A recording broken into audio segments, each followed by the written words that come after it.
how to do an alternator on a Dodge Ram with the 5.9 Cummins 2500. Should be any 5.9. I know 12 valves are pretty similar. You're gonna need a 13, 15 millimeter socket and 13 millimeter socket. And you might need a flathead screwdriver to pry or pry bar, but you only got 2 bolts and then electrical plug and a terminal here, and then your belt. But it's pretty straightforward. Alternator is right here to the right of the airbox on the passenger side of the engine. Sorry, it's dark, but it's pretty straightforward. Easy change, but the alternator is about $270 with a $60 core, so it's pretty pricey, but bigger the truck, bigger the cost of all the parts.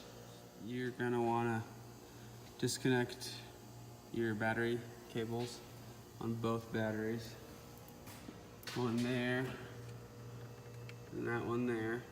Then get a 1/2-inch ratchet, and it will go into your spring tensioner. If you follow this handle, your tensioner is to the left of your harmonic balancer on the passenger side of the engine. And it's easiest to get it from the bottom and then to hold it there, and then you don't have to fight it.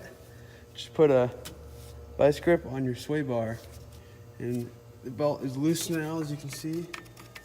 Then you don't have to monkey with it, and you can just leave it there till you're all done. Next, you got a 15 millimeter bolt here at the top where the light is, and you got one underneath. I have them both out, but it's underneath the alternator to the right of the pulley and down. And that is a 15 millimeter. There are your bolts. Then next, you have a electrical clip, and you should have another terminal where you're gonna need a 13 millimeter. Pull that off on the back side.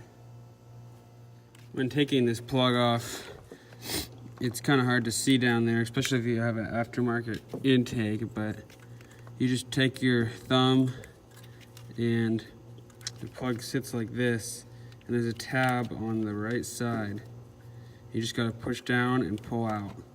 You don't need any screwdrivers or nothing. You just gotta push down, pull out. Got the new alternator in, ended up having to loosen my aftermarket intake right here and there just to get 2 extra inches of room to squeeze it in and out. And then it's always pretty tight fit, so I just filed the edge down a teeny bit, so instead of a sharp edge, it's a round edge, and it slips over way better. And I'm just hitting it with a rubber mallet to get it to line up. The bottom bolts in loosely, but pretty much just plug everything back in the way you took it off. Put your belt back on, and you're good to go. Don't forget to put your belt back on and go underneath and loosen your vice grip and take your wrench off, and you should be good.